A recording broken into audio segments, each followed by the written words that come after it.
राजनपाल गौतम जी को जो धमकी मिली है ये सरासर गलत है और मेरी मांग है, मेरे सभी साथियों की मांग है, पूरे देश में जो SC ST OBC समाज के लोग हैं, सभी समाज के लोगों की ये मांग है कि उन लोगों के ऊपर जो बाबा ने धमकी दी है, तो सबसे पहले हमारा सरकार का ये रूल बनता है कि उनके ऊपर FIR करके स्वतः, हम लोगों को डिमांड करें ना करें लेकिन उनको स्वतः कार्रवाई, ऐसे क्रिमिनल व्यक्ति की उसकी जाँच भी करनी चाहिए कि 50 लाख रुपये कहाँ से आएंगे इसके पास और वो 50 लाख रुपए किसको देंगे, वो कहाँ से सेटिंग करेंगे, वो कहाँ से मारने वालों को लेके आएंगे, ये विषय भी बनता है, ये जांच का विषय है। उनको जांच करके अरेस्ट करना चाहिए, उनको कानूनी जो कार्रवाई है उनको होनी चाहिए। अब तो संतों ने भी कह दिया सर तन से जुदा।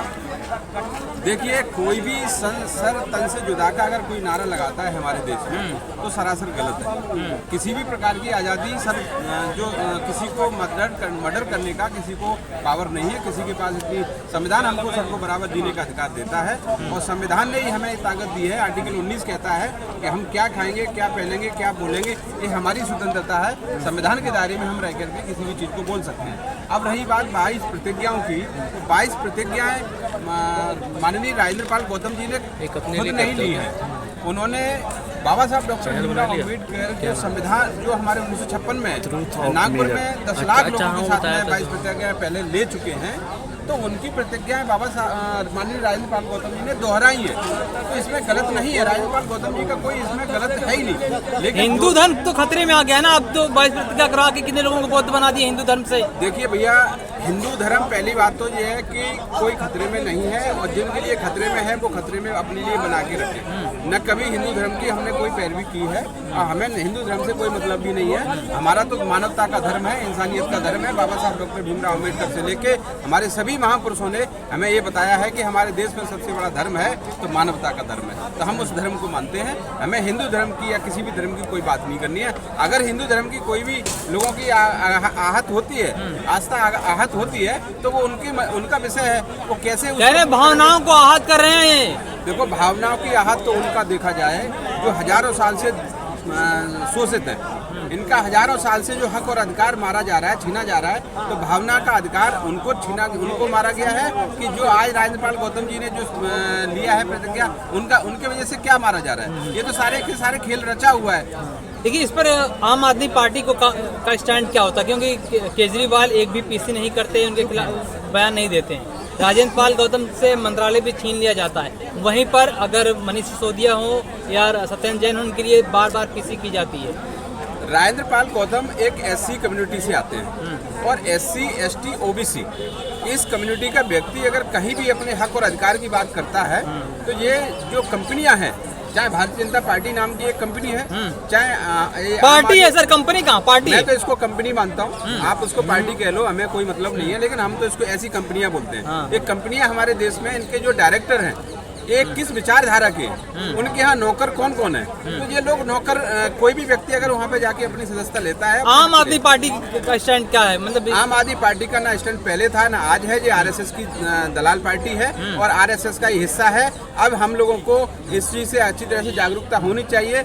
OBC जाग जाएगा इन चीजों से। OBC तो जल्दी से जल्दी जागने वाला है और जाग भी चुका है। आज 50% OBC समाज हमारा जागा हुआ है, अपने हक और अधिकार की बात कर रहा है। ये मेरा का पूरा भरोसा है।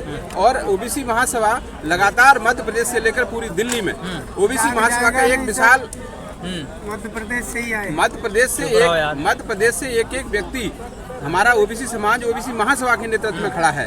आज मध्य प्रदेश की सरकार की हालत देख लीजिए, लगातार हम लोगों पे क्राइम कर रही है। अभी 2 दिन पहले हमारे एक बच्चे, OBC समाज के बच्चे को थाने में पुलिस कस्टडी में मार दिया गया, उसकी हत्या कर दी गई। उसके लिए कोई जांच नहीं हो रही है। जो लोग आवाज उठा रहे हैं उसके खिलाफ लगातार उनको FIR की जा रही है, तो ये कहीं ना कहीं अन्याय है। आप कह रहे हैं केजरीवाल BJP की B टीम है, RSS का एक, आप बताएं, RSS का छोटा रिचार्ज है, लेकिन वो तो कह रहे हैं हम ईमानदार हैं, कट्टर हैं, और कट्टर हिंदू के साथ कट्टर ईमानदार भी हैं। आप केजरीवाल जी को ये पता चल जाएगा कि कितनी कट्टरता है, कितने। तो मैं पहले ही बोल रहा हूँ, हिंदू की बात, SC ST OBC समाज का जो हिंदू है ना, हम लोग अपने आप को कहते हैं कि हम हिंदू नहीं है। मैं तो OBC महासभा के नेतृत्व में जिम्मेदार पद पे होने के बावजूद भी कह रहा हूँ कि मैं एक इंसान हूँ। OBC हिंदू नहीं है? मैं नहीं, बिल्कुल नहीं है। अगर हिंदू होता तो क्या कुशवाहा समाज OBC में नहीं आता? कुशवाहा समाज का लड़का उसमें मार दिया गया थाने में, तो ये क्या हिंदू नहीं है? फिर कीजिए, सरकारें क्यों नहीं उसकी आवाज उठा रही, सरकार उसकी जांच क्यों नहीं करवा रही है। बहुत सारे हमारे ओबीसी समाज के लोग मारे जा रहे हैं, उनका क्या हो रहा है। अगर हिंदू है तो हिंदू, फिर हिंदू की बात को क्यों ऊंचा नीचा क्यों बना दिया। तो ये मैं कहता हूँ, मैं कोई हिंदू नहीं, इस देश में कोई हिंदू नहीं है, सारे मानव है, सारे इंसान हैं। इंसान बन के रहोगे तो अच्छा होगा। अगर हिंदू मुस्लिम सिख ईसाई आपस में लड़ाने के लिए बनाए गए हैं, इनको आपस में लड़ा दिए जाते हैं अपनी रोटी सेकने के। 2 राज्यों में चुनाव है, हिमाचल में और गुजरात में। गुजरात में कह रहे हैं कि आम आदमी पार्टी की लहर चल रही है, वहाँ पर बदलाव की लहर है। देखिए, मैं ओबीसी महासभा के नेतृत्व में गुजरात की जनता को कहना चाहता हूँ कि इन लोगों के चक्कर में ना आए। अपने हक और अधिकार की बात, गुजरात में भी ओबीसी समाज के लोग रहते हैं। अभी इसलिए ये कार्ड खेला है कि जो मुख्यमंत्री का जिम्मेदार बनाया है वो ओबीसी है। अरे आप ओबीसी के लिए दिल्ली में क्या कर रहे हैं, आप दिल्ली में क्या कर रहे हैं ओबीसी के लिए। आपने ओबीसी नाम दे दिया कि ये मुख्यमंत्री ओबीसी कैटेगरी से आता है। ओबीसी कैटेगरी के नाम से आप ओबीसी समाज को वहाँ पे ठगना चाहते हैं। आपने दिल्ली में ठग लिया। दिल्ली में SC ST ओबीसी को आपस में लड़ा झगड़ा करके आप लोगों का काम है ये। इसलिए हमारे SC ST ओबीसी समाज के भाई बहन हैं, सब एक साथ रहेंगे और हम लोगों का संकल्प है कि हम लोग जल्दी से जल्दी सभी एक मंच पे आने वाले हैं। ओबीसी दिसंबर में जो है इलेक्शन है MCD के, और दलित समाज मुस्लिम समाज ने काफी तादाद में वोट देते हैं केजरीवाल। आगे क्या आपका प्लान रहेगा इस चीज, क्या रणनीति रहेगी? देखो, हमारी ओबीसी समाज की ये रणनीति है कि ओबीसी समाज, पहले बात तो ये चुनाव की बात तो बहुत दूर है, वो अपने आप को एक इंटरनल मजबूत कर ले। इंटरनल जो कॉन्फिडेंस उसका इतना गिरा हुआ था, उसको हम लोग सब लोग घर घर जा करके उस व्यक्ति को खड़ा कर रहे हैं। जो व्यक्ति हजारों साल से राजनीति के विषय में जानता ही नहीं था, उसको आप लोगों के माध्यम से और मीडिया के माध्यम से, और सभी हमारे समाज के लोग हैं, सभी लोग घर घर जा करके उनको उठाने के, उनको जगाने का काम किया जा रहा है। तो ये आगे चल के एक बहुत बड़ा विशाल समूह बनेगा और केजरीवाल हो, चाहे बीजेपी हो, चाहे कांग्रेस हो, जो सामंतवादी विचारधारा के लोग हैं, सबको खदेड़ के एक साइड किया जाएगा और SC ST ओबीसी के लोग पावर में। केजरीवाल ने अभी कहा था हाल ही में कि नोट पर लक्ष्मी और गणेश की फोटो होनी चाहिए, जिससे देश की अर्थव्यवस्था सुधरेगी। एक IITian बोल रहा है। ये बात मैं आपको पहले ही बोल चुका हूँ, ये RSS का छोटा रिचार्ज है। ये RSS की विचारधारा को ही मानते हैं और मेरा कहने का मतलब ये इंडियन करेंसी है। बाबा साहब डॉक्टर भीमराव अम्बेडकर ने एक प्रॉब्लम ऑफ रूपी के नाम से बुक लिखी है, उसमें इंडियन करेंसी है। ये इंडियन करेंसी में किसी एक धर्म के देवी देवता का फोटो नहीं होना चाहिए। ये ओबीसी महासभा की मांग है कि इसमें किसी भी प्रकार का कोई धर्म नहीं। इसमें अगर नाम, अगर लीगल, अगर बाबा साहब के नाम से अगर फोटो उसमें लगता है तो मैं सहमत हूँ। पढ़े लिखे मुख्यमंत्री है, IITian है, अगर ऐसी सोच रखते हैं तो कैसे? ये पढ़े लिखे गधे हैं, ये मैं आपको बता रहा हूँ। ये पढ़े लिखे गधे हैं, इनमें गधे भी कई कैटेगरी के होते हैं। ये पढ़े लिखे गधे हैं, इनको क्या क्या करना है। ये पढ़े लिखे हैं लेकिन गधे हैं, इनकी गधे के बराबर इनकी अकल नहीं है। पढ़े लिखे क्या कह रहे हैं अगर फोटो चला रहे हैं वो, आप गधा देखिए साहब, मैं आपको एक चीज बता देता हूँ। पंजाब चलाएं चाहे दिल्ली चलाएं, लोगों को झूठ झांसा दे करके भारतीय जनता पार्टी भी शासन में आई है केंद्र में, और दिल्ली में भी झूठ का सहारा लेकर के केजरीवाल सरकार आई है। अधिकार किसी को नहीं दिया जा रहा है। मैं आपको बता देता हूँ, मैं दिल्ली में ही रहता हूँ। दिल्ली की हर व्यवस्था से मैं वाकिफ हूँ। ओबीसी समाज का, SC समाज का, ST समाज का किसी भी व्यक्ति को कोई पावर, कोई अधिकार नहीं दिया गया। हमने मांग की थी कि ओबीसी का रिजर्वेशन दिल्ली जो MCD चुनाव है उसमें होना चाहिए। हर स्टेट में चुनाव रिजर्वेशन होता है ओबीसी समाज का। आप मध्य प्रदेश में देख लीजिए, उत्तर प्रदेश में देख लीजिए, किसी भी स्टेट में देख लीजिए, ओबीसी का रिजर्वेशन है। लेकिन दिल्ली सरकार ने, केजरीवाल सरकार ने ओबीसी का कोई भी सीट नहीं रिजर्व की है। विदाउट ओबीसी का MCD का चुनाव किया जा रहा है। अभी आप रिजर्वेशन की बात कर रहे हैं, EWS इकोनॉमिक बैकवर्ड जो वीकर सेक्शन की जो बात की गई, इस पर सुप्रीम कोर्ट ने मुहर लगा दी है। 10 इनको भी, जनरल को भी दिया हम लोगों ने आज से 1 महीना पहले यहाँ पे एक आवाज लगाई थी कि कॉलेजियम सिस्टम खत्म किया जाए। जो सुप्रीम कोर्ट है, चाहे वो सुप्रीम कोर्ट हो या हाई कोर्ट हो, सब में जो जज बनते हैं ना, कॉलेजियम सिस्टम के कार्ड बनते हैं। और कॉलेजियम सिस्टम में बनने वाले जो हमारे उसकी व्यवस्था को देखने वाले लोग, जब उनकी मानसिकता ही गलत है तो इसका सिस्टम को मतलब ही नहीं बनता है। 2 जजों ने असहमति उसमें जाहिर की है। मुझे नहीं लगता है 2 जजों ने दी है, अच्छी बात है, लेकिन मैं नहीं मानता हूँ कि 2 जज क्या है। वो हो सकता है इंटरनल सपोर्ट कर रहे होंगे, बाहर आकर के कुछ भी बोलने के। एक्चुअली क्या है कि ये आपस में, देखिए क्या होता है, इतना समाज खड़ा हुआ है, अगर 2 लोग आपस में लड़ाई झगड़ा करने लगे ना तो सारा दिमाग उधर ही चला जाएगा। तो ये डाइवर्ट करने वाले जो आर्थिक रूप से कमजोर हैं उनको मौका मिलेगा आगे बढ़ने का। आर्थिक रूप से मिलने के लिए मैंने बोला है। आर्थिक रूप से क्या, मैं अभी 6 महीने पहले या 1 साल पहले गौतम बुद्ध जो नगर में एक जो शिक्षा मंत्री थे उत्तर प्रदेश के, उनके भाई का EWS के तहत ही सिलेक्शन किया था। क्या एक मंत्री, शिक्षा मंत्री EWS के कैटेगरी में आता है? आप बताइए, आता है क्या?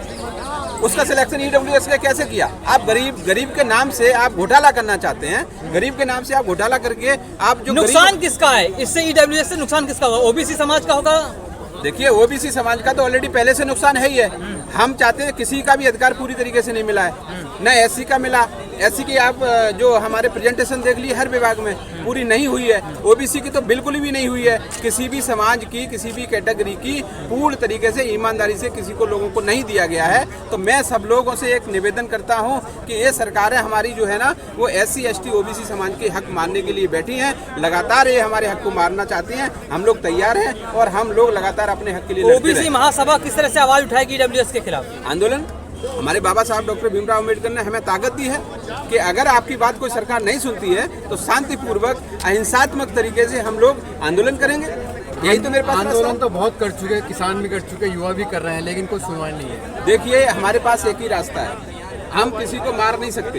ये हमारी संस्कृति है। हमारे महात्मा बुद्ध से लेकर सभी महापुरुषों ने हमें बताया हम किसी की हत्या नहीं करेंगे, लेकिन हम इस संवैधानिक तरीके से अपनी मांग को रखते रहेंगे और रखते रहे हैं और रखते रहेंगे। लगातार सरकार के खिलाफ जो लोग आवाज उठाए हैं या तो जेलों में हैं या तो उनको उनकी आवाज बंद कर दी। कोई बात नहीं, अगर जेल अगर हमारा घर है तो हम जेल में जाएंगे।